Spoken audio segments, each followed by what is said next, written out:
ಸಾಲಿಗ್ರಾಮ ರಹಸ್ಯ ವಿಶೇಷ ಕಾರ್ಯಕ್ರಮವನ್ನು ನೋಡಲಿಕ್ಕೆ ಮೊದಲು ಈಗಿನ ಹೆಡ್ಲೈನ್ಸ್ನ ನೋಡೋಣ. ತಿಮ್ಮಪ್ಪನಿಗೆ ಸಾಲಿಗ್ರಾಮ ಖಚಿತ ಚಿನ್ನಾಭರಣ ಸಮರ್ಪಣೆ. ಮುಖ್ಯಮಂತ್ರಿ ಕೆಸಿಆರ್ ಸಾಲಿಗ್ರಾಮ ಹಾರ ನೀಡಿದ್ಯಾಕೆ? ಸಾಲಿಗ್ರಾಮ ಕಲ್ಲಿನಲ್ಲಿ ಅಡಗಿದೆಯಾ ಅದ್ಭುತವಾದಂಥ ಶಕ್ತಿ?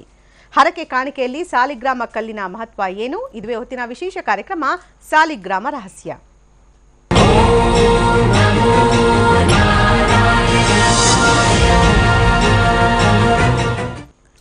ತೆಲಂಗಾಣ ಸಿಎಂ ಕೆ ಚಂದ್ರಶೇಖರ್ ರಾವ್ ತಿರುಪತಿ ತಿಮ್ಮಪ್ಪನಿಗೆ 5.5 ಕೋಟಿ ರೂಪಾಯಿ ಮೌಲ್ಯದ ಚಿನ್ನಾಭರಣವನ್ನು ಸಮರ್ಪಣೆ ಮಾಡಿದ್ದಾರೆ. ವಿಶೇಷತೆ ಏನು ಅಂದರೆ ಕೆಸಿಆರ್ ಸಾಲಿಗ್ರಾಮದ ಹಾರವನ್ನು ನೀಡಿದ್ದಾರೆ.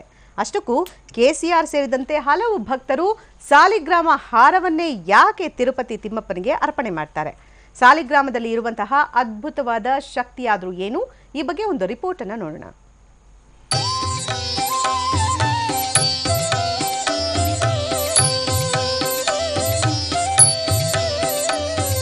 ತಿರುಮಲ ಇದು ಭೂಲೋಕದ ಸ್ವರ್ಗ. ಕೋಟ್ಯಾಂತರ ಭಕ್ತರ ಆರಾಧ್ಯ ದೈವ. ಭಕ್ತರ ಹೃದಯದಲ್ಲಿ ಸ್ಥಾನ ಪಡೆದಿರುವ ಶ್ರೀನಿವಾಸ, ಶೇಷಾದ್ರಿವಾಸ, ತಿಮ್ಮಪ್ಪ, ಗೋವಿಂದ ನೆಲೆಸಿರುವ ಪುಣ್ಯಪೀಠ.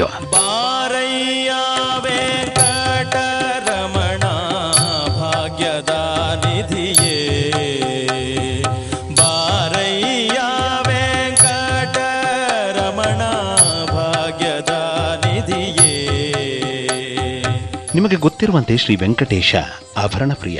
ನಿತ್ಯವೂ ವಜ್ರ ವೈಢೂರ್ಯಗಳಿಂದ ತಿಮ್ಮಪ್ಪನನ್ನ ಅಲಂಕರಿಸಲಾಗುತ್ತದೆ.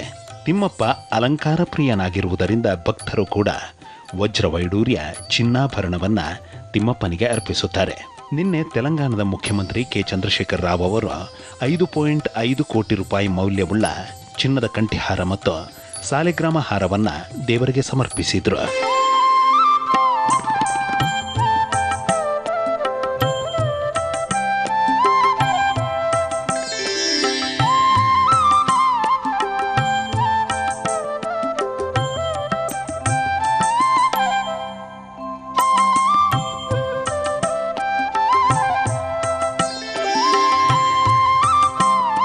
ಇಲ್ಲೊಂದು ಬಹು ಮುಖ್ಯವಾದ ವಿಷಯವನ್ನ ಹೇಳಲೇಬೇಕು. ಅದೇನೆಂದ್ರೆ ಕೆಸಿಆರ್ ಅವರು ತಿಮ್ಮಪ್ಪನಿಗೆ ಸಾಲಿಗ್ರಾಮ ಹಾರವನ್ನ ಸಮರ್ಪಿಸಿದ್ದಾರೆ. ಬಾಲಾಜಿಗೆ ಅದೆಷ್ಟೋ ಆಭರಣಗಳಿಂದ ಅಲಂಕಾರ ಮಾಡಿದ್ರು. ಸಾಲಿಗ್ರಾಮ ಹಾರಕ್ಕೆ ಹೆಚ್ಚಿನ ಮಹತ್ವವಿದೆ.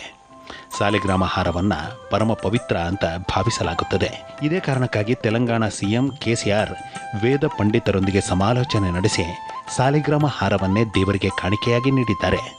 ಬರೋಬ್ಬರಿ 14.2 ಕೆಜಿ ತೂಕವಿರುವ ಈ ಸಾಲಿಗ್ರಾಮ ಹಾರ ಕೇವಲ ಚಿನ್ನದ ಹಾರವಲ್ಲ, ಶ್ರೀನಿವಾಸನಿಗೆ ಅತ್ಯಂತ ಪ್ರಿಯವಾದ ಆಭರಣಗಳಲ್ಲಿ ಒಂದು ಕೂಡ. ಹೀಗಾಗಿ ಈ ಹಿಂದೆಯೂ ಕೂಡ ತಿಮ್ಮಪ್ಪನಿಗೆ ಸಾಲಿಗ್ರಾಮ ಹಾರವನ್ನ ಭಕ್ತರು ಸಮರ್ಪಿಸಿರುವ ಸಾಕಷ್ಟು ಉದಾಹರಣೆಗಳಿವೆ. ವೆಂಕಟರಮಣನೆ ಬಾರೋ, ಶೇಷಾಚಲವಾಸನೆ ಬಾರೋ, ವೆಂಕಟರಮಣನೆ ಬಾರೋ, ಶೇಷಾಚಲವಾಸನೆ ಬಾರೋ. ಸಾಲಿಗ್ರಾಮ ಕಲ್ಲಿಗೆ ಏಕೆ ಇಷ್ಟೊಂದು ಮಹತ್ವ? ದೇವರು ಮೆಚ್ಚಿಕೊಳ್ಳುವಂತಹ ವಿಶೇಷತೆ ಏನಿದೆ?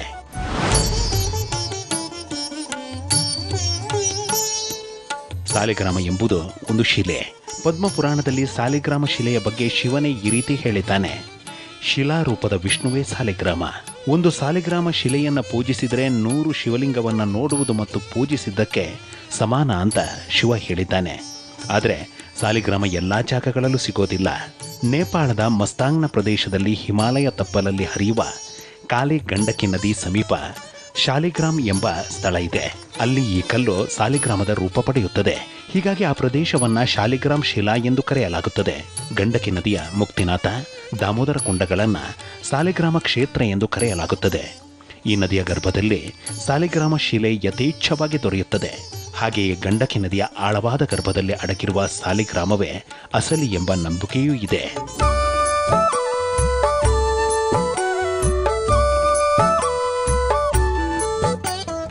ಪುರಾಣದ ಪ್ರಕಾರ ಗಂಡಕಿ ಎಂಬ ಭಕ್ತೆ ಹಲವು ವರ್ಷ ತಪಸ್ಸು ಮಾಡಿ ವರವನ್ನ ಪಡೆದ ಫಲವಾಗಿ ವಿಷ್ಣುವು ಆಕೆಯ ಗರ್ಭ ಪ್ರವೇಶಿಸುತ್ತಾನೆ.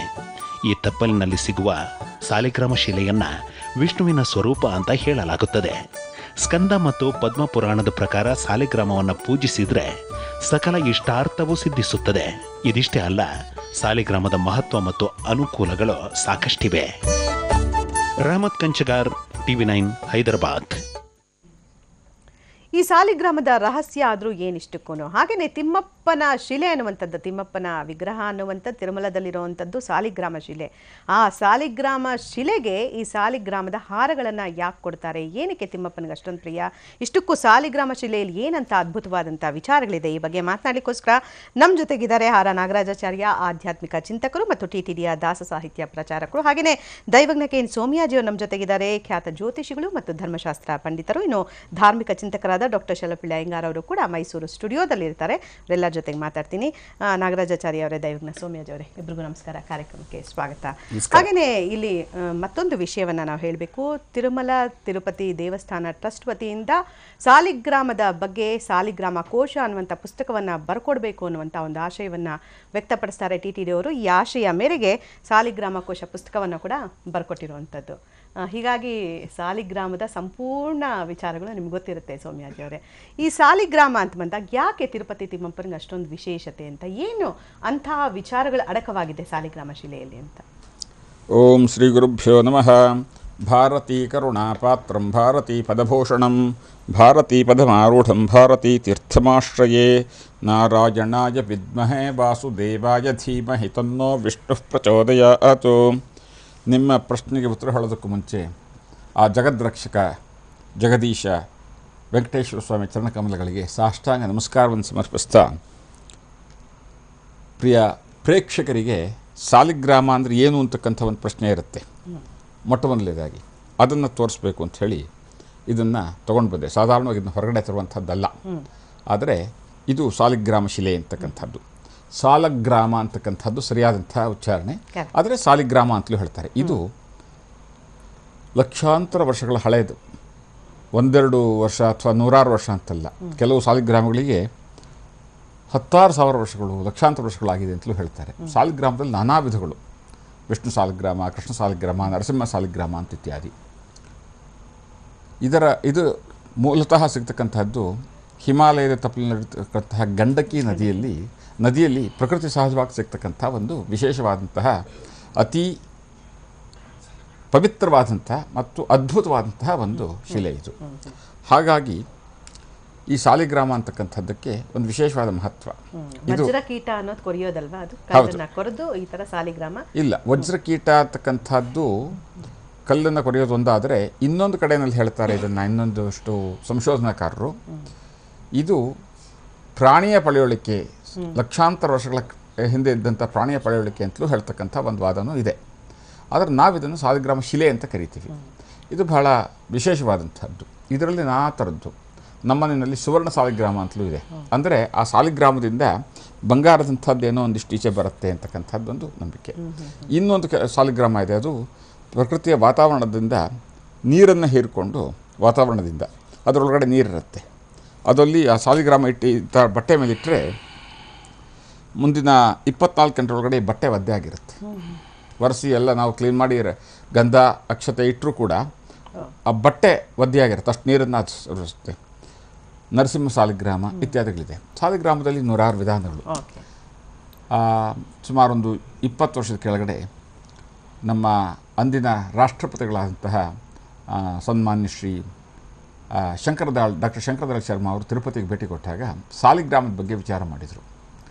ಆಗ ಅವರಿಗೆ ಸರಿಯಾದಂತಹ ಮಾಹಿತಿ ಸಿಕ್ಕಿರಲಿಲ್ಲ ತತ್ಕ್ಷಣದಲ್ಲಿ.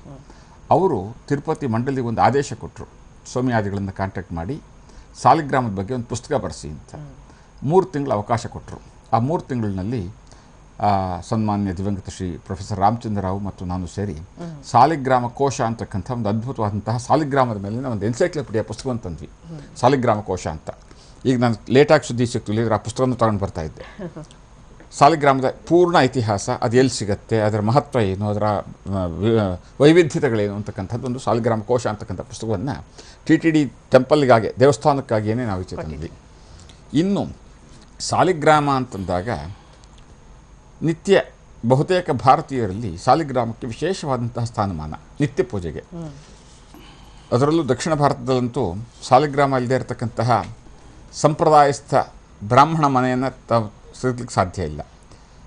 ಅಲ್ಲಿ ಬ್ರಾಹ್ಮಣ ಮನೆ ಅಂತ ಯಾಕೆ ಅಂತಂದರೆ ಅದಕ್ಕೆ ದಿವಸ ಅಭಿಷೇಕ, ಕ್ಷೀರಾಭಿಷೇಕ, ನೀರಿನ ಅಭಿಷೇಕ, ತುಳಸಿಯ ಅರ್ಚನೆ, ತುಳಸಿಯ ಪೂಜೆ, ಗಂಧ ತುಳಸಿ ಸಮರ್ಪಣೆ ಇದೆಲ್ಲ ಅತ್ಯವಶ್ಯಕ. ಅದಕ್ಕಾಗಿ ಹಾಗಾಗಿ ಆ ಸಾಲಿಗ್ರಾಮಕ್ಕೆ ಸಂಪ್ರದಾಯಸ್ಥರಲ್ಲಿ ಮಾತ್ರ ಇಟ್ಕೊಂಡಿರ್ತಾರೆ ಅಂತ, ಮತ್ತಿದು ಇನ್ಯಾವ ಇದು ಹಿನ್ನೆಲೆಯೂ ಅಲ್ಲ. ಅದಕ್ಕೆ ಪ್ರತಿ ದಿವಸ ಅಭಿಷೇಕ ಮಾಡಿದಾಗ, ಅಭಿಷೇಕ ಮಾಡಿ ದೇವತಾ ಸಾನ್ನಿಧ್ಯವನ್ನು ಕೊಟ್ಟಾಗ ಅದರ ಕಳೆ ಜಾಸ್ತಿ ಆಗುತ್ತೆ.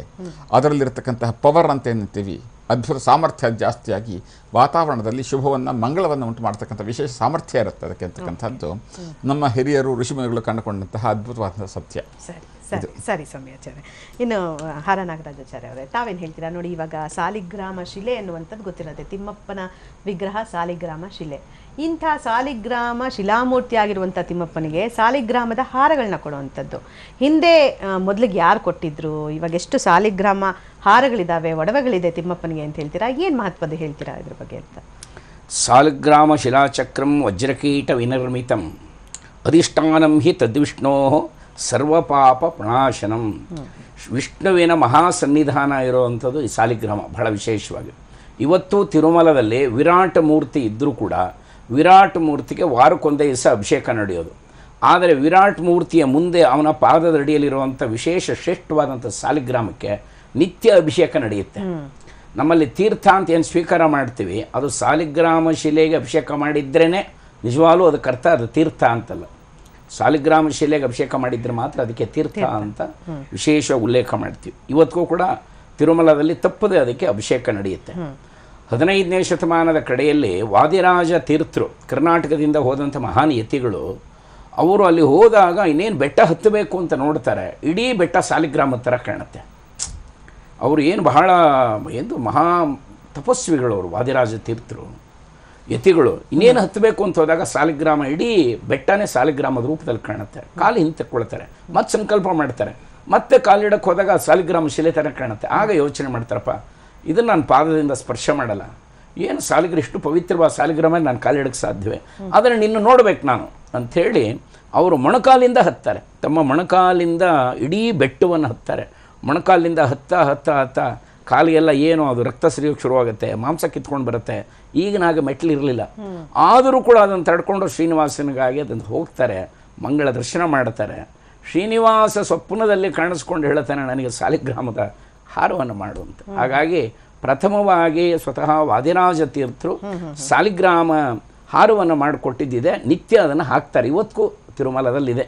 ಇತ್ತೀಚೆಗೆ ಕೆಲವರು ಒಂದು ದೊಡ್ಡ ಪೆಟ್ಟಿಗೆ ಏನು ಕೊಟ್ಟರೆ ಅದಕ್ಕೆ ಸಮರ್ಪಣೆ ಮಾಡೋದು ವಾದಿರಾಜ ತೀರ್ಥರು ಕೊಟ್ಟಿದ್ದಕ್ಕೆ ಅಂತೇಳಿ.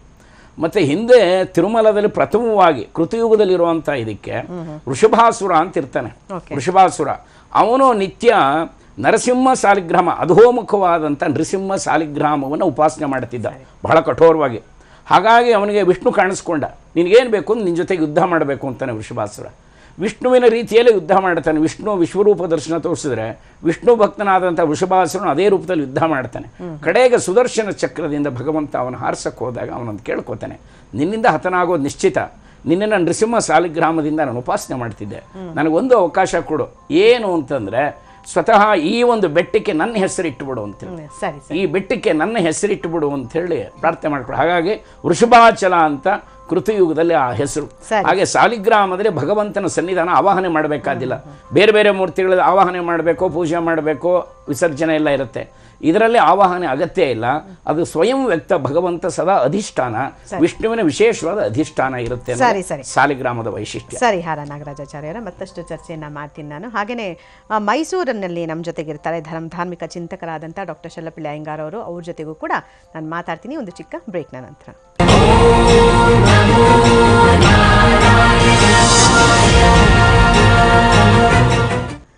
ಸಾಲಿಗ್ರಾಮ ರಹಸ್ಯ ವಿಶೇಷ ಕಾರ್ಯಕ್ರಮಕ್ಕೆ ಮತ್ತೊಮ್ಮೆ ಸ್ವಾಗತ. ಮೈಸೂರು ಸ್ಟುಡಿಯೋದಲ್ಲಿದ್ದಾರೆ ಇತಿಹಾಸಕಾರರು ಮತ್ತು ಧಾರ್ಮಿಕ ಚಿಂತಕರಾದ ಡಾಕ್ಟರ್ ಶೆಲ್ಲಪಿಳ್ಳಿ ಅಯ್ಯಂಗಾರ್ ಅವರು.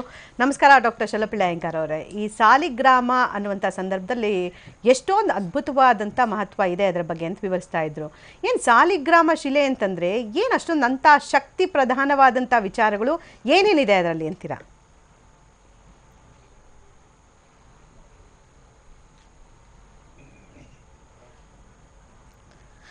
ಮತ್ತೆ ಮಾತಾಡ್ತೀನಿ ಡಾಕ್ಟರ್ ಶಲಪಿಳ ಹಿಂಗಾರ್ ಅವರ ಸಂಪರ್ಕ ಸಾಧ್ಯವಾಗ್ತಾ ಇಲ್ಲ ನಮಗೆ.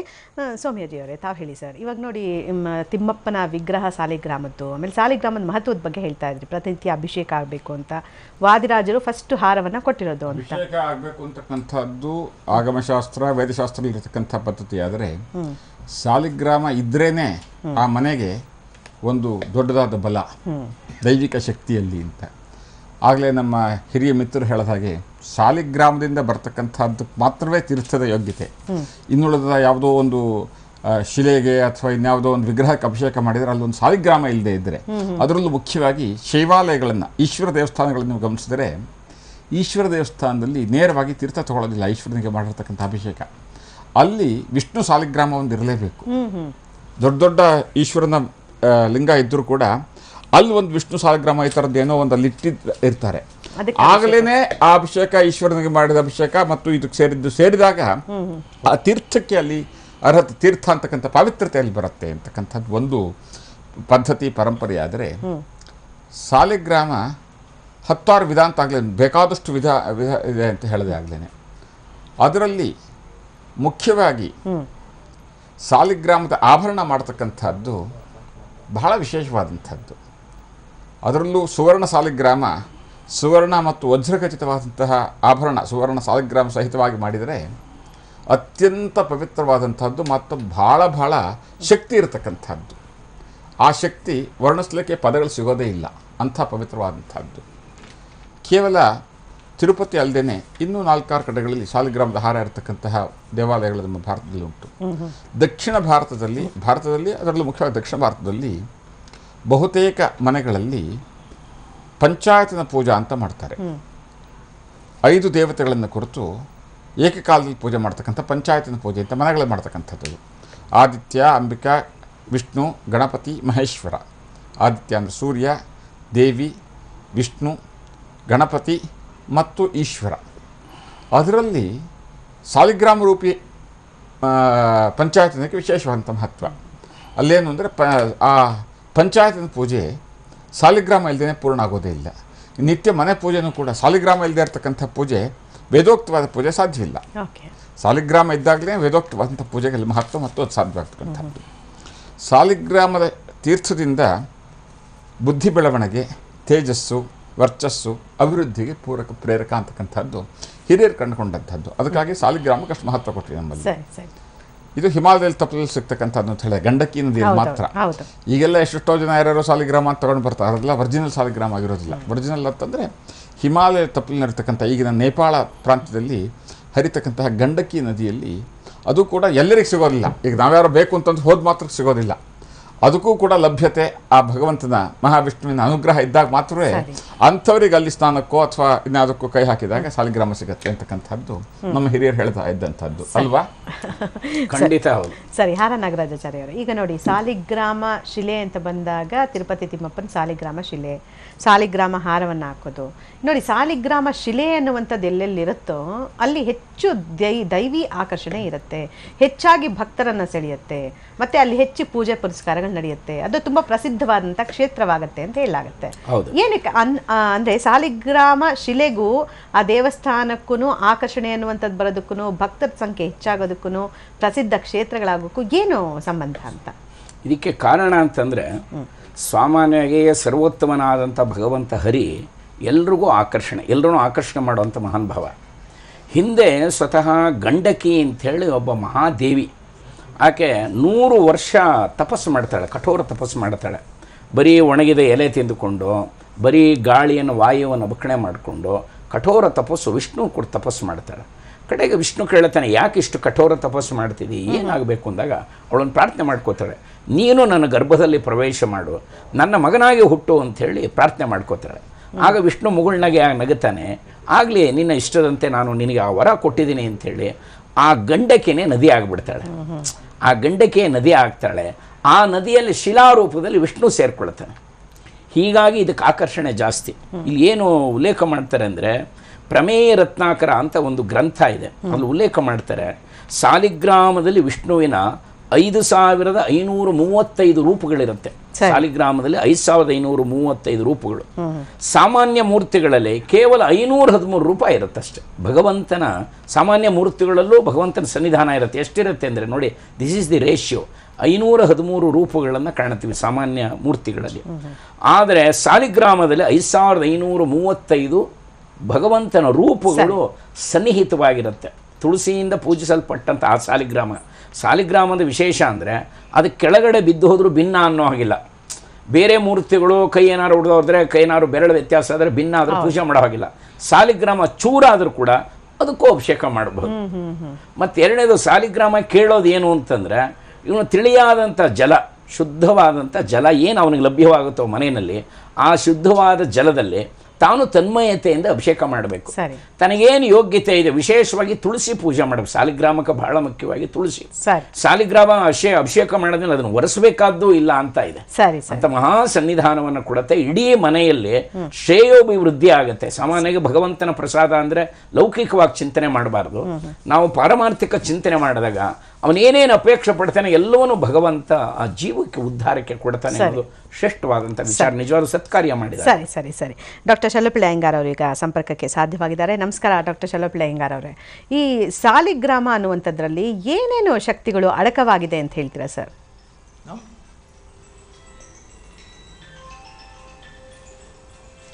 ಸಾಲಗ್ರಾಮ ಅನ್ನುವಂತಹದ್ದು ಸಾಕ್ಷಾತ್ ಮಹಾವಿಷ್ಣುವಿನ ಸನ್ನಿಧಾನವನ್ನು ಹೊಂದಿರುವಂತಹ ಒಂದು ವಸ್ತು.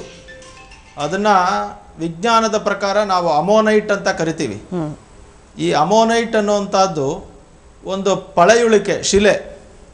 ಅದನ್ನು ಪ್ರಪಂಚದಾದ್ಯಂತ ಅನೇಕ ನದಿಗಳಲ್ಲಿ ನೋಡ್ಬೋದು.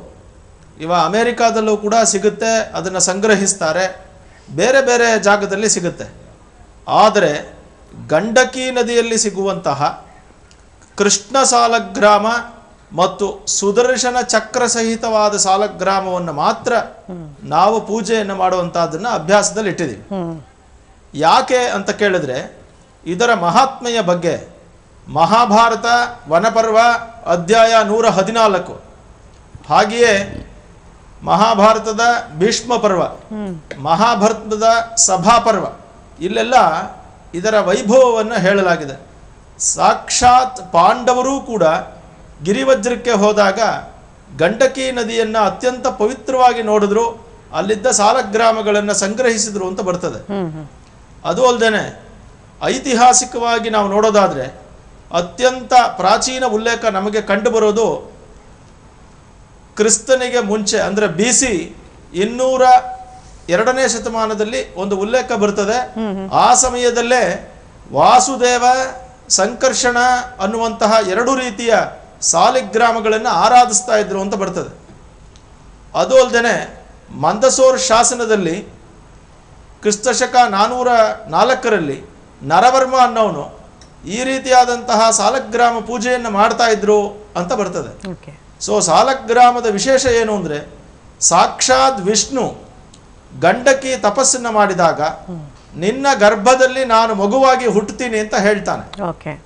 ಆಗ ನದಿಯಾಗಿರುವಂತಹ ನನ್ನ ಹೊಟ್ಟೆಯಲ್ಲಿ ನೀನು ಯಾವ ರೀತಿಯ ಮಗುವಾಗಿ ಹುಟ್ಟಿ ಅಂತ ಕೇಳಿದಾಗ, ನಾನು ಸಾಲಗ್ರಾಮ ಶಿಲೆಗಳಾಗಿ ಅವತರಿಸ್ತೀನಿ, ಅಲ್ಲಿ ವಜ್ರಕೀಟಗಳು ಬಂದು ಆ ಶರೀರದಲ್ಲಿ ಆ ಸುದರ್ಶನ ಚಕ್ರದ ಒಂದು ರೂಪಗಳನ್ನು ಉಂಟು ಮಾಡ್ತದೆ ಅಂತ ಮಹಾವಿಷ್ಣು ವರವನ್ನು ಕೊಡ್ತಾನೆ. ಹಾಗಾಗಿ ಗಂಡಕಿಯ ಗರ್ಭದಲ್ಲಿ ಜನಿಸುವಂತಹ ಚಕ್ರಮುದ್ರೆಯನ್ನು ಹೊಂದಿರುವಂತಹ ಕಪ್ಪು ಸಾಲಗ್ರಾಮಗಳಿಗೆ ಅತ್ಯಂತ ಹೆಚ್ಚು ಶಕ್ತಿ ಉಳ್ಳದ್ದಾಗಿರುತ್ತೆ ಅಂತ ಶಾಸ್ತ್ರ. ಶಾಸ್ತ್ರದಲ್ಲಿ ಇನ್ನೊಂದು ವಿಶೇಷ ಏನು ಅಂದರೆ, ವಿಷ್ಣು ಸರ್ವಗತನಾಗಿದ್ದರೂ ಕೂಡ ಸಾಲಗ್ರಾಮದಲ್ಲಿ ನಿತ್ಯಸ್ಥಿತನಾಗಿರ್ತಾನೆ ಅಂತ. ಆದಿಶಂಕರ ಭಗವತ್ಪಾದರು ತಮ್ಮೆಲ್ಲ ಭಾಷ್ಯಗಳಲ್ಲಿ ಮಹಾವಿಷ್ಣು ಹೇಗೆ ಸಾಲಿಗ್ರಾಮದಲ್ಲಿ ಯಥಾಸ್ಥಿತನಾಗಿರ್ತಾನೆಯೋ ಅನ್ನುವಂಥದ್ದನ್ನು ಅನೇಕ ಸಾರಿ ಉಲ್ಲೇಖ ಮಾಡ್ತಾರೆ. ಇನ್ನು ತಿರುಪತಿಗೆ ಸಂಬಂಧಪಟ್ಟಂತೆ ಹೇಳೋದಾದ್ರೆ, ರಾಮಾನುಜರ ಕಾಲದಲ್ಲಿ ಅಲ್ಲಿ ಸಾಲಿಗ್ರಾಮ ಆರಾಧನೆ ನಡೀತಾ ಇತ್ತು. ಯಾಕೆಂದ್ರೆ ಸಾಲಿಗ್ರಾಮವನ್ನು ಆರಾಧನೆ ಮಾಡದೆ ಯಾವ ದೇವಾಲಯದಲ್ಲಿಯೂ ತೀರ್ಥವನ್ನು ಸ್ವೀಕರಿಸಲಾಗುವುದಿಲ್ಲ. ನೀವು ಅದು ಯಾವ ವೈಷ್ಣವ ದೇವಾಲಯವಾಗಿರಲಿ ಅಥವಾ ಶೈವ ದೇವಾಲಯವಾಗಿರಲಿ, ಅಲ್ಲಿ ಸಾಲಿಗ್ರಾಮಗಳಿರ್ತವೆ. ಇವತ್ತಿಗೂ ಕೂಡ ಪಂಪೆಯ ವಿರೂಪಾಕ್ಷನ ದೇವಾಲಯದಲ್ಲಿಯೂ ಕೂಡ ಶಿವಲಿಂಗವನ್ನೇ ಪೂಜೆ ಮಾಡಿದ್ರು, ಅಲ್ಲಿಯೂ ಕೂಡ ಸಾಲಿಗ್ರಾಮದ ಸಾನ್ನಿಧ್ಯ ಇರ್ತದೆ. ಹೀಗೆ ದೇವಾಲಯದ ಪೂಜೆ ಅಂತಂದ್ರೆ ಅಲ್ಲಿ ಸಾಲಿಗ್ರಾಮ ಇರಲೇಬೇಕು. 12 ಸಾಲಿಗ್ರಾಮ ಇದ್ರೆ ಒಂದು ಕ್ಷೇತ್ರ ಅಂತ ಕರೀತಾರೆ. ಆ ರೀತಿ ಹೆಚ್ಚು ಸಾಲಿಗ್ರಾಮಗಳಿದ್ದಷ್ಟೂ ಹೆಚ್ಚು ಕ್ಷೇತ್ರಗಳಾಗ್ತದೆ. ಹಾಗಾಗಿ ತಿರುಪತಿಯಲ್ಲಿ ಅನೇಕ ಮಾಲೆಗಳನ್ನು ಹಾಕಿರೋದ್ರಿಂದ 108 ದಿವ್ಯ ದೇಶಗಳನ್ನು ದರ್ಶಿಸುವುದರಿಂದ ಯಾವ ಪುಣ್ಯ ಬರ್ತದೋ ಅದು ಕೇವಲ ತಿಮ್ಮಪ್ಪನನ್ನ ದರ್ಶನ ಮಾಡೋದ್ರಿಂದಾನೆ ಆ 108 ದಿವ್ಯ ಕ್ಷೇತ್ರಗಳನ್ನು ಸಂದರ್ಶಿಸಿದ ಪುಣ್ಯ ಬರ್ತದೆ ಅನ್ನೋದಕ್ಕೋಸ್ಕರ ಈ ಸಾಲಿಗ್ರಾಮದ ವಿಶೇಷವಾಗಿ ಆ ಸಾಲಿಗ್ರಾಮ ಮೂರ್ತಿಗೆ ಧಾರಣೆಯನ್ನ ಮಾಡ್ತಾರೆ. ಸರಿ, ತಿರುಪತಿಯಲ್ಲಿ ಇದ್ದ ಹಾಗೇನೆ ಮೇಲುಕೋಟೆಯಲ್ಲಿಯೂ ಸಾಲಿಗ್ರಾಮ ಮಾಲೆಯನ್ನ ನೋಡ್ಬೋದು. ಅಂದ್ರೆ ಎಲ್ಲ ಶ್ರೀ ವೈಷ್ಣವ, ಎಲ್ಲ ವೈಷ್ಣವ, ಎಲ್ಲ ಶೈವ ಕ್ಷೇತ್ರಗಳಲ್ಲಿಯೂ ಸಾಲಗ್ರಾಮ ಅತ್ಯಂತ ಆದರಣೀಯವಾದ ಸ್ಥಾನವನ್ನು ಹೊಂದಿದೆ ಮತ್ತು ಇದ್ದೇ ಇರುತ್ತೆ. ಸರಿ ಸರಿ. ಇನ್ನು ಸಾಲಿಗ್ರಾಮ ಶಿಲೆ, ಆವಾಗಲಿಂದ ಮಾತಾಡ್ತಾ ಇದ್ದೆ ನಾನು. ಸಾಲಿಗ್ರಾಮ ಶಿಲೆಯಲ್ಲೇ ತಿಮ್ಮಪ್ಪನ ಕೆತ್ತನೆ ಅನ್ನುವಂಥದ್ದು ಇರೋದು, ತಿಮ್ಮಪ್ಪನ ಮೂರ್ತಿ ಅನ್ನುವಂಥದ್ದು ಇರೋದು. ಅದಕ್ಕೂ ಯಾವ ಥರ ಒಂದು ಶಕ್ತಿ ಪ್ರಧಾನತೆ ಇರುತ್ತೆ ಅನ್ನೋದ್ರ ಬಗ್ಗೆ ಕೂಡ ನಿಮ್ಮ ಹತ್ರ ನಾನು ಮಾತಾಡ್ತೀನಿ. ಡಾಕ್ಟರ್ ಶೆಲ್ಲಪಿಳ್ಳ ಅಯ್ಯಂಗಾರ್ ಅವರೇ, ನಾಗರಾಜಾಚಾರ್ಯ ಅವರೇ, ಸೌಮ್ಯಾಜಿ ಅವರೇ, ತಮ್ಮಿಬ್ಬರ ಜೊತೆಗೂ ಮಾತಾಡ್ತೀನಿ ನಾನು ಒಂದು ಚಿಕ್ಕ ಬ್ರೇಕ್ನ ನಂತರ.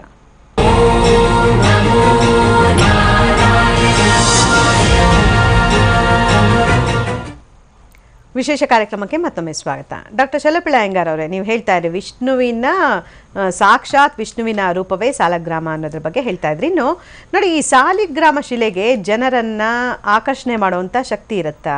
ಅದೇ ಇವಾಗ ತಿರುಪತಿ ತಿಮ್ಮಪ್ಪನ ವಿಗ್ರಹ ತೆಗೆದುಕೊಂಡ್ರೆ ಸಾಲಗ್ರಾಮ ಶಿಲೆಯಿಂದ ಮಾಡಿರುವಂಥದ್ದು.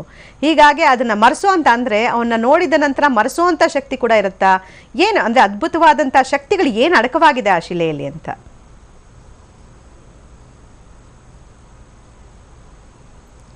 ಸಾಲಗ್ರಾಮದ ಮಹಾತ್ಮೆಯನ್ನು ಕುರಿತು ಬಹಳ ಗ್ರಂಥಗಳು ಮಾತಾಡ್ತವೆ.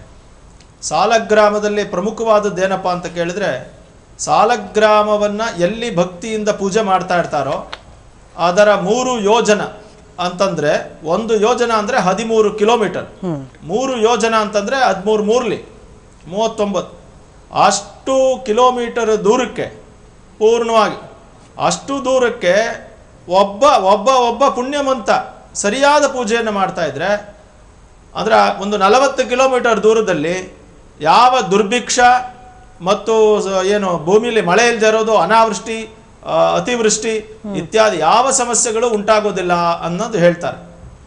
ಈಗ ತಿರುಪತಿಯಲ್ಲಿ ಇದನ್ನ ಕೊಟ್ಟಿರೋದಕ್ಕೆ ಬೇಕಾದಷ್ಟು ಕಾರಣಗಳಿದೆ. ಈಗ KCSR ಅವರು ಏನು ರಾವ್ ಅವರು, ಚಂದ್ರಶೇಖರ್ ಅವರು ಯಾಕೆ ಕೊಟ್ಟಿದ್ದಾರೆ ಅನ್ನೋದಾದ್ರೆ, ಬ್ರಹ್ಮ ವೈವರ್ತ ಪುರಾಣದಲ್ಲಿ ಒಂದು ಮಾತು ಹೇಳುತ್ತೆ, ಅದೇ ತರ ವರಾಹ ಪುರಾಣದಲ್ಲಿ ಹೇಳುತ್ತೆ, ಯಾರು ಸಾಲಗ್ರಾಮವನ್ನ ಚಿನ್ನದ ಜೊತೆಯಲ್ಲಿ ದಾನ ಮಾಡ್ತಾರೋ ಅವರು ಏನೇ ಪಾಪಗಳನ್ನ ಮಾಡಿದ್ರು, ಅತ್ಯಂತ ಮಹಾಪಾತಕಗಳು ಅತಿಪಾತಕಗಳನ್ನ ಮಾಡಿದ್ರು, ಆ ಪಾಪಗಳು ನಿವಾರಣೆಯಾಗಿ ಅವರಿಗೆ ಉನ್ನತೋನ್ನತ ಅಭಿವೃದ್ಧಿ ಆಗತ್ತೆ. ಇಹಲೋಕದಲ್ಲಿ ಅವರಿಗೆ ಅತ್ಯಂತ ದೊಡ್ಡದಾದ ರಾಜ್ಯ ಪ್ರಾಪ್ತಿಯಾಗಿ ಸುಮಾರು 100ಕ್ಕೂ ಹೆಚ್ಚು ಅಶ್ವಮೇಧ ಮಾಡಿದ ಪುಣ್ಯ ಫಲ ಸಿಗುತ್ತೆ. ಅದಲ್ಲದೇನೆ ಅವರಿಗೆ ಶಾಶ್ವತವಾದಂತಹ ಶ್ರೀ ವೆಂಕಟೇಶ್ವರನ ದಿವ್ಯ ವಿಷ್ಣು ಲೋಕ ಸಿಗುತ್ತೆ ಅನ್ನೋದು ಬ್ರಹ್ಮವೈವರ್ತ ಪುರಾಣದಲ್ಲಿ, ವರಾಹ ಪುರಾಣದಲ್ಲಿ ಹೇಳಿರೋದು. ಇದಕ್ಕಿಂತ ಒಂದು ಸ್ವಾರಸ್ಯವಾದದ್ದನ್ನು ಇನ್ನೊಂದು ಹೇಳಿದ್ದಾರೆ ಶಾಸ್ತ್ರಗಳಲ್ಲಿ. ಎಲ್ಲಿ ಸಾಲಗ್ರಾಮವನ್ನು ಪೂಜೆ ಮಾಡ್ತಾರೋ, ಯಾರು ಸಾಲಗ್ರಾಮ ಮೂರ್ತಿಯ ಅಥವಾ ಸಾಲಗ್ರಾಮದ ತೀರ್ಥವನ್ನು ಸೇವನೆ ಮಾಡ್ತಾರೋ ಅವರು ಹೇಗೆ ಆ ಶಿಲೆ ಗಟ್ಟಿಯಾಗಿರುತ್ತೋ ಹಾಗೆ ಅವರ ಮೂಳೆಗಳು ಗಟ್ಟಿಯಾಗುತ್ತೆ, ಅವರ ಆರೋಗ್ಯ ಅತ್ಯಂತ ದೃಢವಾಗುತ್ತೆ, ಅವರ ಏನು ಶಾರೀರಿಕ ಸಮಸ್ಯೆಗಳಿದೆಯೋ ಅದೆಲ್ಲವೂ ಹೋಗಿ ಒಳ್ಳೆಯದಾಗುತ್ತೆ. ಇದು ಪೂಜೆಯ ತೀರ್ಥದ ಫಲ. ಇನ್ನು ಯಾರು ದಾನವನ್ನು ಮಾಡ್ತಾರೋ ಅವರಿಗೆ ಏನಾದರೂ ರೋಗಗಳಿದ್ರೆ ಆ ರೋಗಗಳಿಂದ ನಿವೃತ್ತಿಯನ್ನು ಹೊಂದುತ್ತಾರೆ, ಆ ರೋಗ ಬಾಧೆ ಅವ್ರಿಗಿರೋದಿಲ್ಲ ಅನ್ನೋದು ಶಾಸ್ತ್ರಗಳಲ್ಲಿ ಉಲ್ಲೇಖ ಆಗಿರೋ ವಿಚಾರ. ಬಹುಶಃ ಇದು ಯಾವುದೋ ಒಂದು ದೃಷ್ಟಿಯಿಂದ ಅವರು ಕೊಟ್ಟಿರ್ಬೋದು ಅಂತ ನನ್ನ ಭಾವನೆ. ಇನ್ನು ಸಾಲಗ್ರಾಮ ಶಿಲೆಗೆ ಮರೆಸೋ ಅಂತ ಶಕ್ತಿ ಇದೆಯಾ? ಇವಾಗ ಭಕ್ತರು ನೋಡ್ಕೊಂಡ್ ಬರ್ತಾರೆ ತಿಮ್ಮಪ್ಪನ, ಮತ್ತೆ ನೋಡ್ಬೇಕು ಅಂತ ಹೇಳ್ತಾರೆ, ಅವನ ಆಕಾರ ಏನಿದೆ, ಅವನು ಹೇಗೆ ರೂಪವಂತನಾಗಿದ್ದಾನೆ, ಇದು ಯಾವುದು ಕೂಡ ನೆನಪಿರಲ್ಲ. ಆ ಶಕ್ತಿ ಏನಾದ್ರು ಸಾಲಗ್ರಾಮ ಶಿಲೆಗಿದೆಯಾ ಹೇಗೆ ಅಂತ?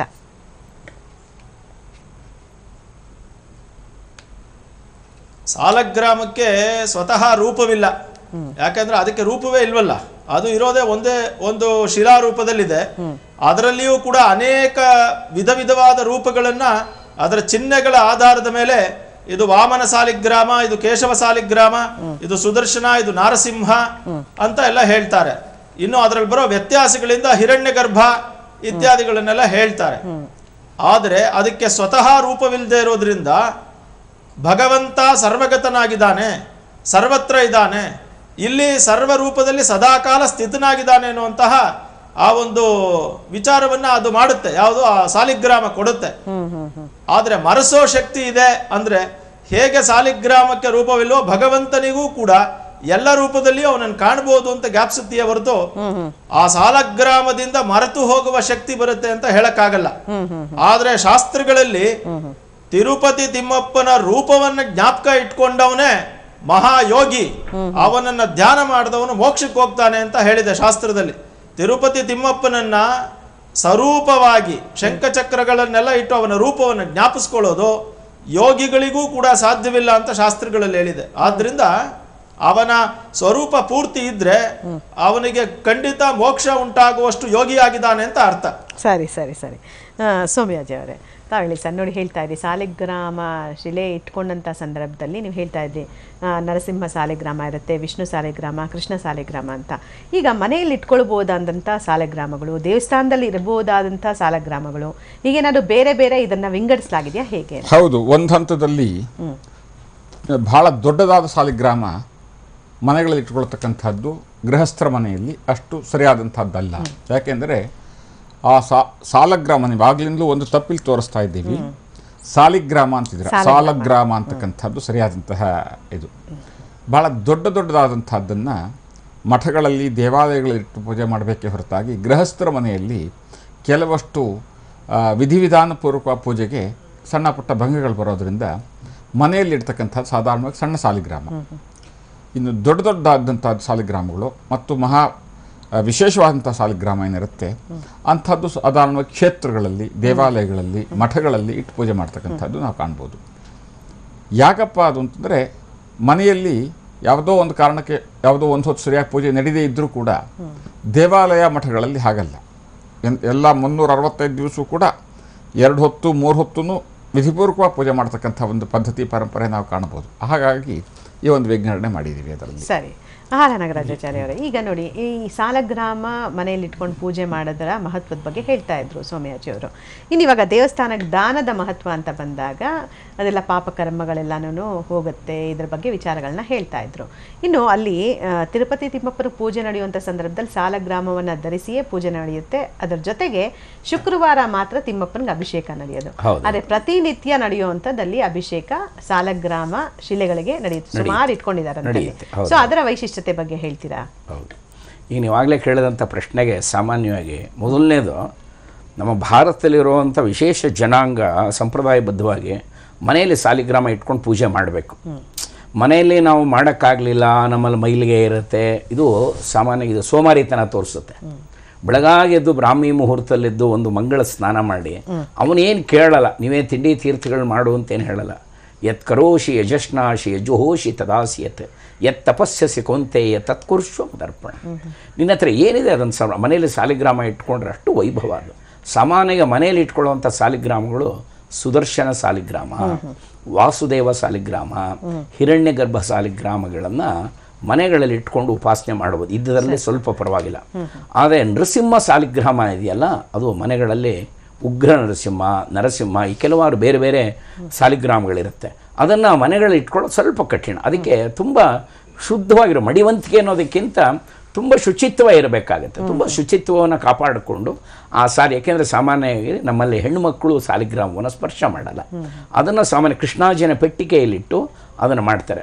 ಎಷ್ಟು ಭಗವಂತನ ಏಕೆಂದರೆ ಹಿಂದಿನ ಕಾಲದಾಗೆ ನಾವು ವ್ರತ ಉಪವಾಸಗಳು ಮಾಡೋಕ್ಕಾಗಲ್ಲ. ಕಠೋರ ತಪಸ್ಸು ಮಾಡೋದು, ಕಠಿಣ ತಪಸ್ಸು ಮಾಡೋದು, ಅನ್ನಹಾರ ಬಿಟ್ಟು ಮಾಡುವಂಥ ಅದಾಗಲ್ಲ. ಕನಿಷ್ಠ ಇದನ್ನಾದರೂ ಬೆಳಗಾಗೆದ್ದು ಒಂದು ಸಾಲಿಗ್ರಾಮಕ್ಕೆ ಅಭಿಷೇಕ ಮಾಡಿ ತುಳಸಿ ಪೂಜೆಯನ್ನು ಮಾಡಿ ಆ ತೀರ್ಥವನ್ನು ನಾವು ಸ್ವೀಕಾರ ಮಾಡಿದ್ರೆ ಒಳ್ಳೆಯದು.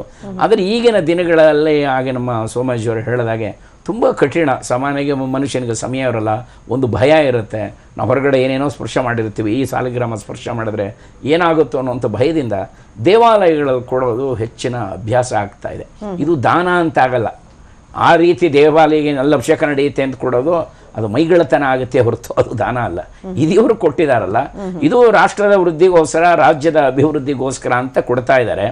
ಆದರೆ ಈ ಸಾಲಿಗ್ರಾಮನೇ ಶ್ರೀನಿವಾಸನಿಗಿಂತ ಮಹತ್ವ ಅಂತ ಹೀಗೆ ಭಾವಿಸಬಾರ್ದು. ಶ್ರೀನಿವಾಸನೇ ಮಹತ್ವ.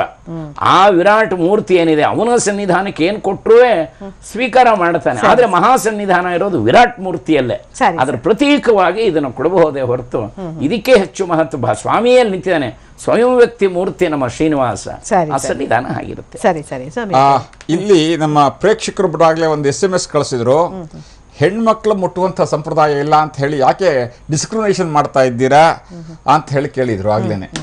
ಅಂದ್ರೆ ನಮ್ಮ ಪ್ರೇಕ್ಷಕ ಪ್ರಭುಗಳು ತತ್ಕ್ಷಣ ನಮಗೆ ರಿಯಾಕ್ಷನ್ ಕೊಡ್ತಾ ಇದ್ದಾರೆ. ಯತ್ರ ನಾರ್ಯಸ್ತು ಪೂಜ್ಯಂತೆ ರಮಂತೆ ತತ್ರ ದೇವತಾ ಅಂದಂತಹ ಭಾರತೀಯ ಪರಂಪರೆಯಲ್ಲಿ ಇನ್ನೂ ಒಂದು ಒಳ್ಳೆದಿದೆ.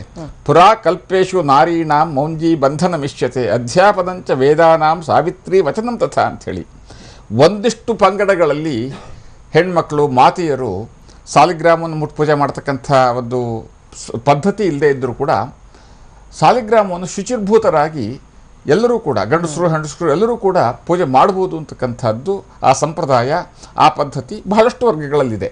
ಹಾಗಾಗಿ ಗೌರವಪೂರ್ಣವಾಗಿ ನಮ್ಮ ಮಿತ್ರರು ಹೇಳಿರ್ತಕ್ಕಂತಹ ಹೆಣ್ಣು ಮಕ್ಕಳು ಮುಟ್ಟುವಂಥದ್ದಿಲ್ಲ ಅಂದರೆ ಒಂದಷ್ಟು ಪದ್ಧತಿ ಹಾಗಿದ್ದರೂ ಕೂಡ ಬಹುತೇಕ ಕಡೆಗಳಲ್ಲಿ ಹೆಣ್ಮಕ್ಳು ಪೂಜೆ ಮಾಡ್ತಕ್ಕಂಥ ಪದ್ಧತಿನೂ ಇದೆ. ಆದ್ದರಿಂದ ಪ್ರೇಕ್ಷಕರನ್ನ ಇಲ್ಲಿ ಅಂತ ತಿಳಿಸ್ತೇನಪ್ಪ ಅಂದರೆ ಯಾವ ಹೆಣ್ಮಕ್ಳು ಕೂಡ ಬೇಜಾರು ಮಾಡ್ಕೊಳ್ಬೇಕಾಗಿದ್ದಿಲ್ಲ. ನೀವೆಲ್ಲರೂ ನನ್ನ ತಾಯಿ ಸಮಾನರು. ಸಂದರ್ಭ ಸಮಯ ಬಂದಾಗ ತಾವು ಕೂಡ ಈ ಸಾಲಿಗ್ರಾಮಕ್ಕೆ ಪೂಜೆ ಮಾಡಬಹುದು, ಅದರಲ್ಲಿ ತಪ್ಪೇನೂ ಇಲ್ಲ. ಶುಚಿಭೂತರಾಗಿ ನಿಮಗೆ ಮಾನಸಿಕ ದೈಹಿಕ ಶುಚಿತ್ವ ಯಾವಾಗ ಇರುತ್ತೆ ಆ ಸಂದರ್ಭದಲ್ಲಿ ನೀವು ಪೂಜೆ ಮಾಡಬಹುದು ಅಂತಕ್ಕಂಥದ್ದು. ಯಾಕೆ ನಿಯಮ ಬಂತು ಅಂದ್ರೆ ಹೆಣ್ಮಕ್ಳಲ್ಲಿ ಸಾಮಾನ್ಯ ರಜಸ್ವಲೆಗಳಾದಾಗ ಇದನ್ನೆಲ್ಲ ಸ್ಪರ್ಶ ಮಾಡಬಾರ್ದು, ನಿತ್ಯ ಮಾಡಬೇಕು. ಸಾಲಿಗ್ರಾಮಕ್ಕೆ ನಿತ್ಯ ನಡಿಬೇಕು ಅಭಿಷೇಕ ಆದ್ರಿಂದ. ಅವ್ರು 30 ದಿವಸ ಹಾಗಿರಲ್ವಲ್ಲ, ಹಾಗಾಗಿ ಋಷಿಮುನಿಗಳು ಅವರಿಗೆ ಕೊಡ್ಲಿಲ್ಲ. ಒಂದು ಸ್ಪಷ್ಟತೆ ಏನ್ ಹೇಳಿದೆ ಅಂದ್ರೆ ದೈಹಿಕವಾಗಿ ಮಾನಸಿಕವಾಗಿ ಶುಚಿಭೂತರಾಗಿದ್ದಾಗ ಮಾಡಬಹುದು ಅಂತಕ್ಕಂಥದ್ದು. ಓಕೆ ಓಕೆ ಗುರುಗಳೇ. ಇನ್ನು ಶಲಪಿಳ ಅಯ್ಯಂಗಾರ್ ಅವರೇ, ಸರ್ ಇವಾಗ ಈ ಸಾಲಗ್ರಾಮ ಶಿಲೆಗಳು ಅಂತ ಬಂದಾಗ ಸಾಲಿಗ್ರಾಮಕ್ಕೆ ಪ್ರತಿನಿತ್ಯ ತಿರುಮಲದಲ್ಲಿ ಅಭಿಷೇಕ ಅನ್ನುವಂಥದ್ದು ನಡೆಯುತ್ತೆ. ಸೊ ಈ ತಿರುಪತಿ ಮತ್ತು ಈ ಸಾಲಗ್ರಾಮ ಅಂತ ಬಂದಾಗ ಅಲ್ಲಿ ನಡೆಯುವಂಥ ಪೂಜೆಗಳ ಬಗ್ಗೆ, ಅಲ್ಲಿಗೆ ನಡೆಯುವಂಥ ಸಾಲಗ್ರಾಮ ಪೂಜೆಗಳ ಬಗ್ಗೆ ಏನಾದರೂ ವಿಶೇಷ ಮಾಹಿತಿ ಇದೆಯಾ ಸರ್?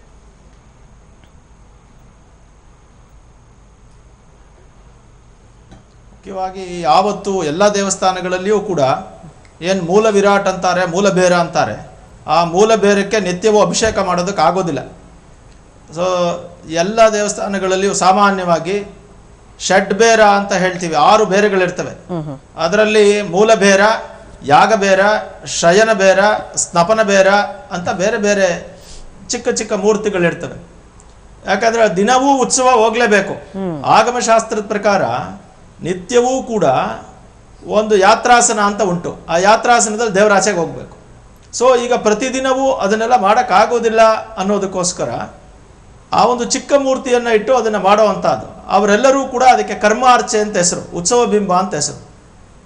ಅವುಗಳಿಗೆ ಅಭಿಷೇಕ, ತೀರ್ಥ ಇವೆಲ್ಲ ಮಾಡ್ತಾರೆ. ಯಾತ್ರಾಸ್ಥಾನ ಮತ್ತು ಬಲಿದಾನಕ್ಕೆ ಹೋಗುತ್ತೆ, ಮತ್ತು ಶಯನೋತ್ಸವವನ್ನು ಇನ್ನೊಂದು ಮೂರ್ತಿಗೆ ಮಾಡ್ತಾರೆ. ಹಾಗೆ ತಿರುಪತಿನಲ್ಲಿ ಏನಾಗಿದೆ ಅಂದರೆ ಅಲ್ಲಿ ಒಂದು ಭೋಗ ಶ್ರೀನಿವಾಸ ಅಂತ ಒಂದು ಬೆಳ್ಳಿಯ ವಿಗ್ರಹ. ಆ ಭೋಗ ಶ್ರೀನಿವಾಸನಿಗೆ ಈ ಭೋಗಗಳೆಲ್ಲವೂ ನಡೆಯುತ್ತೆ, ನಿತ್ಯವೂ ಅಭಿಷೇಕ ನಡೆಯುತ್ತೆ. ಅದರಲ್ಲಿ ಮುಖ್ಯವಾಗಿ ಶಾಸ್ತ್ರಗಳಲ್ಲಿ ಏನು ಹೇಳಿದೆ, ಪಾಂಚರಾತ್ರ ಮತ್ತು ವೈಕಾನಸ ದಿವ್ಯ ಭಗವತ್ ಶಾಸ್ತ್ರಗಳಲ್ಲಿ ಹೇಳಿರೋ ಪ್ರಕಾರ ನಿಮಗೆ ಸಾಲಿಗ್ರಾಮದ ತೀರ್ಥ ಇಲ್ಲದೆ ಹೋದರೆ ಅದು ತೀರ್ಥವಾಗೋದಿಲ್ಲ. ಅದು ಎಷ್ಟೇ ಸಾನ್ನಿಧ್ಯ ಇದ್ರೂ ಕೂಡ ಅಲ್ಲಿ ತೀರ್ಥ ಅನ್ನೋದಿದ್ರೆ ಅಲ್ಲಿ ಭಗವಂತನ ಸಾನ್ನಿಧ್ಯದಲ್ಲಿ ಸಾಲಿಗ್ರಾಮ ಇರಬೇಕು. ಹಾಗಾಗಿ ಬೆಳಗಿನ ಹೊತ್ತಿನಲ್ಲಿ ಏನು ಅಭಿಷೇಕ ನಡೆಯುತ್ತೆ, ಆ ಅಭಿಷೇಕ ನಿತ್ಯಾಭಿಷೇಕದಲ್ಲಿ ತೋಮಾಲೆಗಿಂತ ಮುಂಚೆ ಈ ಸಾಲಗ್ರಾಮ, ಈ ಮೂರ್ತಿಗೆ, ಚಿಕ್ಕ ಮೂರ್ತಿಗೆ ಮತ್ತು ಸಾಲಗ್ರಾಮಗಳಿಗೆ ಒಟ್ಟಾಗಿ ಅಭಿಷೇಕ ತೀರ್ಥ ಆಗುತ್ತೆ. ಆ ತೀರ್ಥವನ್ನೇ ನೀವು ದೇವರ ಮುಂದೆ ಶಾತ್ತುಮುರೈ ಅಂತ ಹೇಳಿ ಮಹಾಪ್ರಾರ್ಥನೆ ಅಂತ ನಡೆಯುತ್ತೆ. ಆ ಮಹಾಪ್ರಾರ್ಥನೆಯ ನಂತರ ಆ ತೀರ್ಥವನ್ನು ಎಲ್ಲರಿಗೂ ಕೊಡ್ತಾರಲ್ಲ, ಆ ತೀರ್ಥ ಸಾಲಗ್ರಾಮ ತೀರ್ಥ ಮತ್ತು ಭಗವಂತನ ತೀರ್ಥ. ಈಗ ಶುಕ್ರವಾರ ಮತ್ತು ಇತರ ದಿನಗಳಲ್ಲಿ ಆ ಭಗವಂತನ ಮೂಲ ವಿರಾಟಿಗೆ ಆಗಿರುವ ಅಭಿಷೇಕದ ತೀರ್ಥವನ್ನೇ ನಾವು ಸ್ವೀಕರಿಸಬಹುದು. ಯಾಕಂದ್ರೆ ಅದು ಸಾಲಿಗ್ರಾಮ ಮೂರ್ತಿ. ಆದ್ರೆ ಪ್ರತಿದಿನ ನಾವು ಅವನಿಗೆ ಅರ್ಘ್ಯಪಾದ್ಯ ಆಚಮನಾದಿ ತೀರ್ಥಗಳನ್ನು ಕೊಟ್ಟಿರ್ತೀವಿಯೇ ಹೊರತು ಅಭಿಷೇಕ ತೀರ್ಥವಿಲ್ಲ.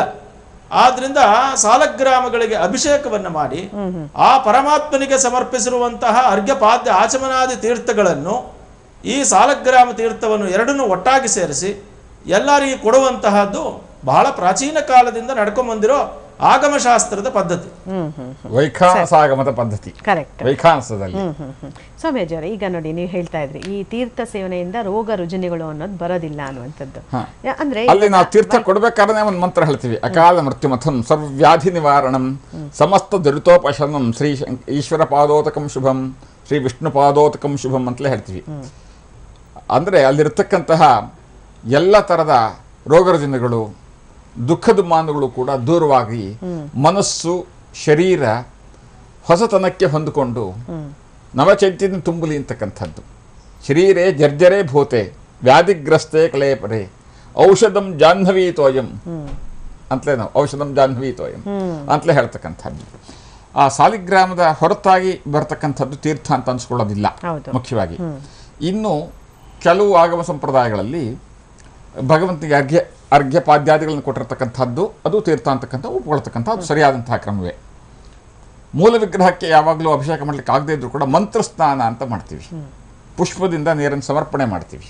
ಅಭಿಷೇಕ ಅಂತ ನೀರನ್ನಲ್ಲಿ ಹಾಕದಲ್ಲದೇ ಇದ್ರೂ ಪುಷ್ಪದಿಂದ ಅಭಿಷೇಕದ ಕಲ್ಪನೆಯನ್ನು ಮಾಡಿಕೊಂಡು ಪುಷ್ಪದಿಂದ ಮಂತ್ರವನ್ನು ಹೇಳಿ ಸಮರ್ಪಣೆ ಮಾಡ್ತೀವಿ. ಅದು ಕೂಡ ಆ ಬಂದಿರತಕ್ಕಂಥ ಆ ಮಾಡಿದ ನಂತರ ಹಾಕ್ತಕ್ಕಂಥ ಪುಷ್ಪವು ತೀರ್ಥಕ್ಕೆ ಸಮಾನವಾದಂಥ ನಮ್ಮ ನಂಬಿಕೆ. ಓಕೆ, ಈಗ ಬೇರೆ ಬೇರೆ ವಿಧಾನಗಳ ಸಾಲಗ್ರಾಮಗಳ ಬಗ್ಗೆ ಹೇಳ್ತಾ ಇರಿ. ಕೃಷ್ಣ ಸಾಲಿಗ್ರಾಮ ಹೌದು, ಬೇಕಾದಷ್ಟಿದೆ. ಇವಾಗ ಅದನ್ನ ಕಂಡು ಹಿಡ್ಕೊಳ್ಳೋದು ಹೆಂಗೆ? ಇವಾಗ ನೀವೊಂದು ಸಾಲಗ್ರಾಮ ಈಗ ಕಂಡು ಹಿಡ್ಕೊಳ್ಳೋದಕ್ಕೆ ವಿಶೇಷವಾದಂತಹ ಪರಿಣಿತಿ ಬೇಕು. ಇವಾಗ ನೀವು ತೋರಿಸಿದಂತ ಸಾಲಗ್ರಾಮ ಇದರಲ್ಲಿ ಎಲ್ಲದಕ್ಕೂ ಇರತಕ್ಕಂಥದ್ದಕ್ಕೂ ಕೂಡ ಇದು ಸುದರ್ಶನ ಸಾಲಿಗ್ರಾಮದ ಒಂದು ರೂಪ. ಈ ರೀತಿಯಾಗಿ ಆಯಾ ಸಾಲಿಗ್ರಾಮದ ವಿಶೇಷತೆಗಳಿಗೆ ಒಂದು ಅದ್ರ ಬಗ್ಗೆ ಪರಿಣಿತಿ ಇರಬೇಕು. ಸುಮ್ಮನೆ ಯಾವುದೋ ಒಂದು ಸಿಕ್ತು ಅಂತ ಹೇಳ್ಬಿಟ್ಟು ಅದಕ್ಕೇನೋ ಒಂದು ಹೆಸರು ಕೊಡೋದಲ್ಲ. ಅಲ್ಲ ಅಲ್ಲ, ಬಹುತೇಕ ಎಲ್ಲ ಚಕ್ರದಲ್ಲೇ ಇರುತ್ತೆ.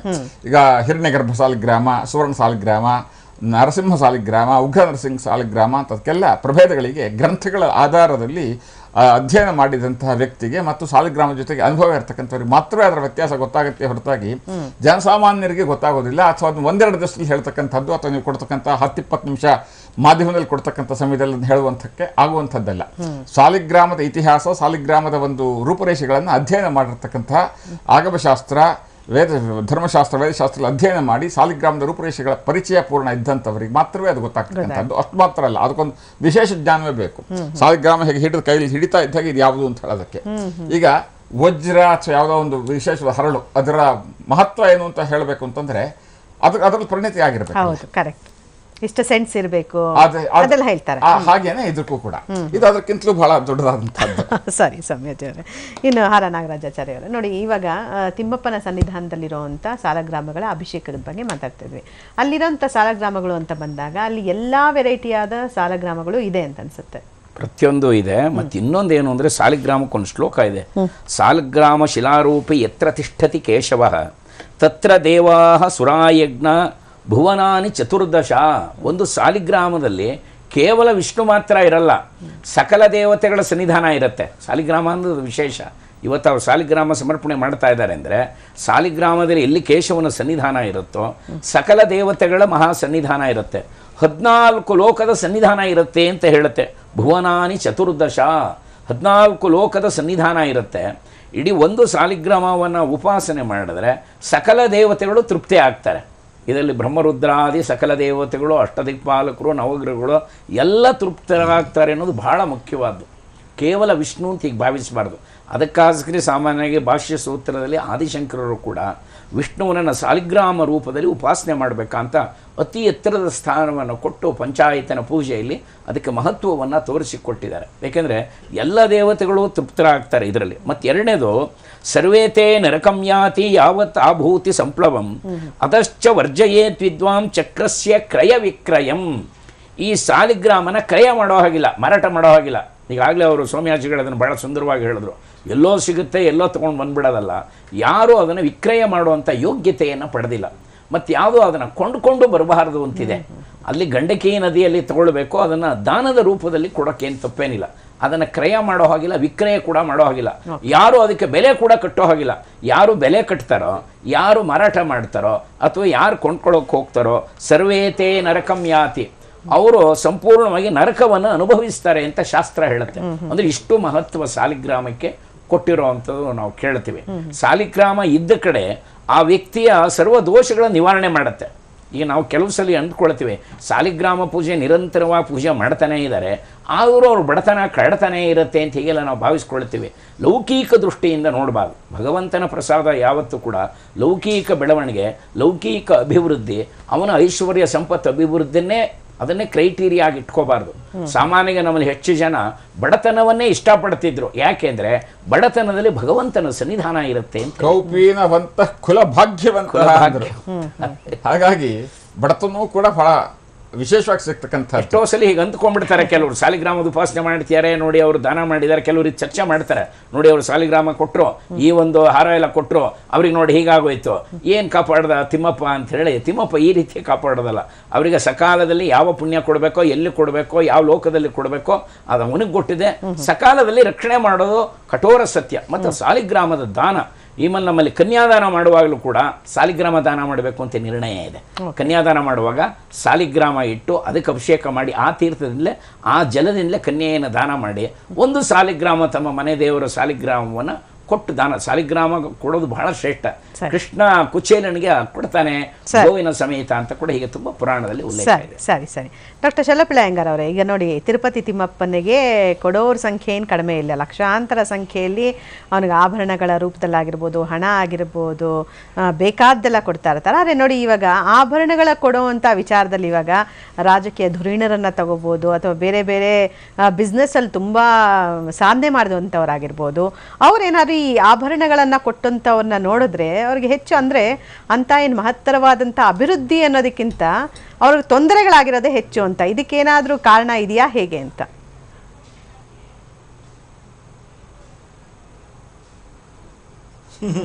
ಸರಿಯಾಗಿ ಯೋಚನೆ ಮಾಡಿದ್ರಿ.